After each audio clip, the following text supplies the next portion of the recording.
अबू आदेश, अबू आराज, उलगुलान जिंदाबाद। क्या देश में भगवान नता पैदा थया અને ભગવાનના બાપ પણ નતા પેદા થયા, કોઈ ધર્મ પણ નતો પેદા થયો અને કોઈ સંપ્રદાય પણ નતો પેદા થયો, અને પહેલાથી જે રહેવા વાળો છે, જે મૂળ માલિક છે એ આદિવાસી છે। અને એ હિસાબથી આ દેશનો માલિક અત્યારે ક્યાં હોવો જોઈએ? સામાજિક, આર્થિક, રાજકીય, શૈક્ષણિક બધી જ જગ્યાએ ટોપ પર હોવો જોઈએ। જળ જંગલના માલિક એમને નથી બન્યા। ભગવાન બિરસા મુંડા 24 વર્ષની ઉંમરમાં શહીદી વહોરી। ટાટ્યામામાં ભીલ,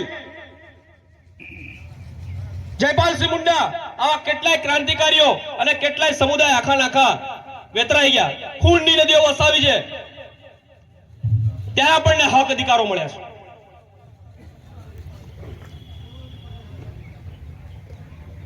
જળ જંગલ જમીન છીનવાઈ રહ્યા છે। તમને નવાઈ લાગતી હશે, અહીંયા 1 મહિના સુધી રતન મહાલના ધોધ પર જવા નથી દીધા। કેમ?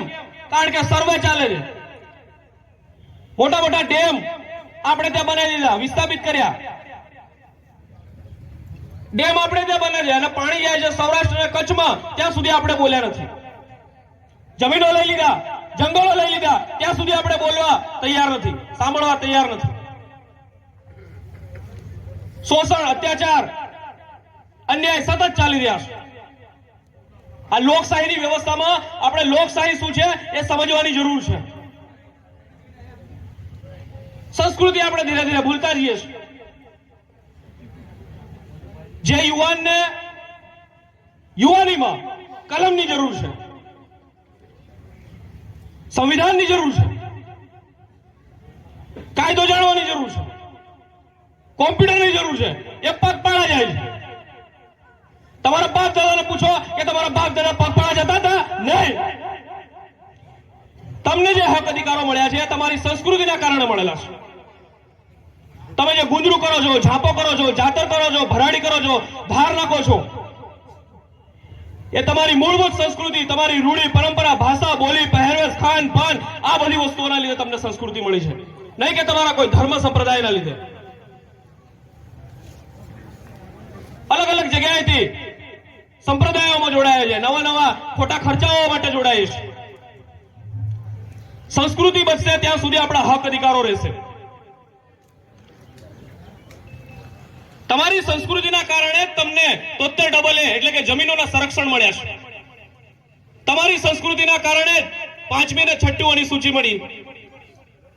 સંસ્કૃતિના કારણે જ રૂઢિગત ગ્રામ સભાના, પેસા એક્ટના, જળ જંગલ જમીનના, નોકરીઓમાં આરક્ષણના, શિક્ષણમાં આરક્ષણના, રાજકારણમાં આરક્ષણના અધિકારો મળ્યા છે। જ્યાં સુધી આપણી સંસ્કૃતિ રહેશે ત્યાં સુધી આપણું અસ્તિત્વ રહેશે। એટલે સંસ્કૃતિ બચાવો આ એક મૂળ વાત છે। બીજી વાત છે રાજકીયની। 3 મુદ્દાઓ પર વાત કરવા માંગુ છું। એક છે સંસ્કૃતિ, રાજકારણ અને વસ્તી ગણતરી। આપણે જેને વોટ આપીએ છીએ, આપણે જેને ચૂંટીને લાવીએ છીએ, એ ગામનો સરપંચ હોય, તાલુકા સભ્ય હોય, જિલ્લા સભ્ય હોય કે જિલ્લા પ્રમુખ હોય કે ધારાસભ્ય હોય કે સાંસદ હોય, આપણે જેને વોટ લાવીએ એને વોટ આપીએ છીએ કે આપણા ગામનો વિકાસ કરે। પરંતુ આપણે શું કરીએ છીએ? એટલે 50 રૂપિયાની પોટલી જ્યાં મળતી હોય એને વોટ આપી આવીએ। 100 રૂપિયા જ્યાંથી મળ્યા એ મને તો પહેલો ફલાણો આલી ગયેલો, એને વોટ આલી। એટલે 5 વર્ષ પછી એ તમને લૂટશે। તમને એમ લાગે કે મેં 1 દિવસ લૂંટી લીધો। આવનાર સમયમાં જ્યાં સુધી આપણું રાજકીય પ્રતિનિધિત્વ સારું ના થાય ત્યાં સુધી આપણો હક અધિકારો નથી મળવાના। એ સરપંચને જેને આપણે ચૂંટીને લાવીએ છીએ એની જવાબદારી છે કે શાળા સારામાં સારી બને, લાઇબ્રેરીઓ બને, મેદાનો સારા બને, તમારા ગામનું જે પીએસસી સેન્ટર છે એ સારામાં સારું બનાવીને આપે। ના ડોક્ટર આવતા હોય, ના સાધનો હોય, ના સુવિધા હોય તો એ આગળ આવીને કામ કરાવડાવે। रोड होय, पाणी होय, वीजળી होय, शिक्षण होय, स्वास्थ्य होय, ए सरपंचनी जवाबदारी छे। અને એવા શિક્ષિત યુવાન સરપંચોને આપણે ચૂંટીને લાવવાની જરૂર છે, જેથી કરીને ગામનો વિકાસ થશે, ગામમાં શિક્ષણ સારું મળશે, સ્વાસ્થ્ય સારું મળશે, વીજળી, પાણી, રોડ, રસ્તા, સ્વાસ્થ્યની સુવિધાઓ સારી મળશે। એવું ને એવું તાલુકા સભ્ય માટે, જિલ્લા સભ્ય માટે અને ધારાસભ્ય માટે તમે કલેક્ટર બની જાઓ, મામલતદાર બની જાઓ, પીએસઆઈ બની જાઓ કે ગમે તેવી મોટી સરકારી પોસ્ટ લઈ લો, પરંતુ તમારો જે ચૂંટીને લાવેલો ધારાસભ્ય છે એ ધારાસભ્ય જ્યાં વિધાનસભા અને લોકસભામાં નીતિ ઘડતર થાય છે, એટલે કે કાયદાઓ બને છે, ત્યાં તમારા ફેવરની, તમારી સમસ્યાઓની અને તમારા માટેની વાત ના થતી હોય તો ત્યાં કશું થવાનું નથી. કલેક્ટરને તો ઉપરથી જે કાગળિયું આવ્યું એને ફોલોઅપ કરવાનું હોય છે. 27 એમએલએ છે આપણા આદિવાસીઓની સીટો પર. ચેતર વસાવા, આનંદ પટેલ, આ માણસો ત્યાં આપણો અવાજ ઉઠાવતા રાત દિવસ દોડતા હોય તો બાકીના શું કરે છે?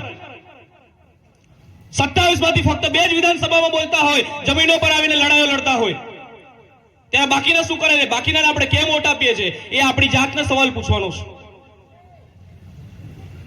એવા સાંસદ, એવા ધારાસભ્ય, એવા જિલ્લા સભ્ય, એવા તાલુકા સભ્ય અને એવા સરપંચ જે આદિવાસીનો અવાજ બને છે, આદિવાસીઓ માટે કામ કરે છે, આદિવાસીઓના હકની લડાઈ લડે છે, એમને માત્ર ને માત્ર એમને વોટ આપવાનો છે, બાકીનાને વોટ આપવાનો નથી. અને જ્યાં સુધી આ પરિસ્થિતિ આપણે ના બદલીએ ત્યાં સુધી કશું નથી થવાનું. સત્તા એમના જોડે છે, નીતિ એ બનાવે છે, કાયદો એ બનાવે છે, અને એ ત્યાં વિધાનસભા અને લોકસભામાં સારા અને સાચા અને શિક્ષિત માણસો ના બેસે ત્યાં સુધી આદિવાસીઓ માટે કોઈ કામ થવાનું નથી. ત્યાં રાજકુમાર રોડ અને રાજસ્થાનમાં અલગ અલગ વિસ્તારોમાં ધારાસભ્ય ચૂંટીને લાયા, એ પોતાનો વાત ત્યાં મૂકે છે, આદિવાસીઓના પ્રશ્નો ઉઠાવે છે. આવા સરપંચો, તાલુકા સભ્ય, જિલ્લા સભ્ય, ધારાસભ્યને ચૂંટીને લાવીએ એ આપણી જવાબદારી બનશે. ત્રીજો મુદ્દો વસ્તી ગણતરીનો. છેલ્લી વસ્તી ગણતરી 2011માં થઈ હતી. અત્યાર સુધી દેશની વસ્તી ગણતરી થઈ નથી. 2025માં સરકાર વસ્તી ગણતરી કરવા માટે તૈયાર છે. ત્યારે તમારે એક વાત હંમેશા સમજી લેવાની જરૂર છે અને બીજાને સમજાવવાની જરૂર છે કે આદિવાસીઓનું વસ્તીનું કોલમ ના હોય તો વસ્તીની માહિતી આપણે આપવાની નથી. ગુજરાતમાં 6 કરોડની વસ્તી છે, એમાં 1 કરોડ વસ્તી આદિવાસીઓની વસ્તી છે. હવે 1 કરોડ વસ્તી 50,000 બતાવી, 50 લાખ બતાવી અને 50 લાખનું બજેટ આપવામાં આવશે, એટલી નોકરીઓ આપવામાં આવશે, એટલી યોજનાઓ આપવામાં આવશે, તો બાકીની 50 વસ્તી જોડે, 50 લાખ વસ્તી જોડે અન્યાય થશે. કહેવાનો મતલબ કે આદિવાસીઓની વસ્તી ફલાણા ધર્મમાં ગણી લેવામાં આવે છે, નીકળા સંપ્રદાયમાં ગણી લેવામાં આવે છે, અને આપણી જે ચોક્કસ વસ્તી છે એનો ચોક્કસ આંકડો મળતો નથી. અને એ જે ચોક્કસ આંકડો મળશે કે ભાઈ આટલી આદિવાસીઓની વસ્તી છે તો એ પ્રમાણે એટલું બજેટ ફાળવવામાં આવે, એટલી એમને નોકરીઓની જરૂર છે, એટલી વ્યવસ્થાઓની જરૂર છે. આદિવાસીઓ અત્યાર સુધી અલગ અલગ ધર્મ સંપ્રદાયોમાં ગણી અને આપણી જે બજેટ છે, આરક્ષણ છે, આપણું સહભાગી, આપણું પ્રતિનિધિત્વ છે, એને વહેંચી દેવામાં આવે છે.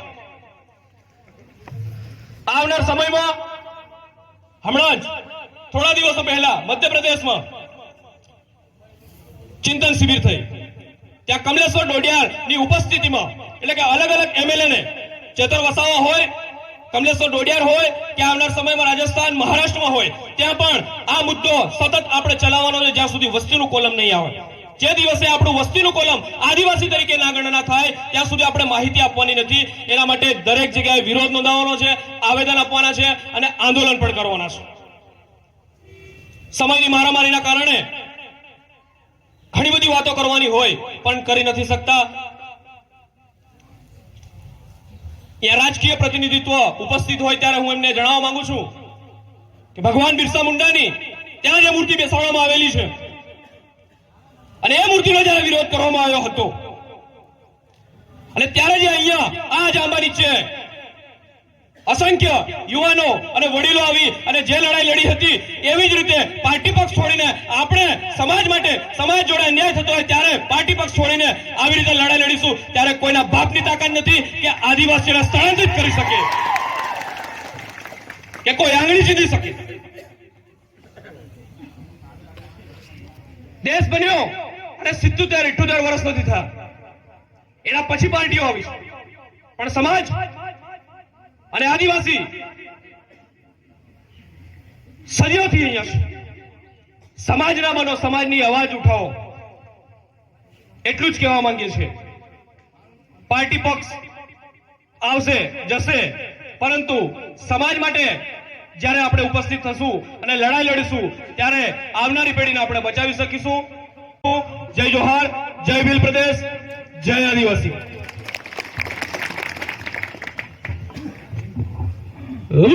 બોલો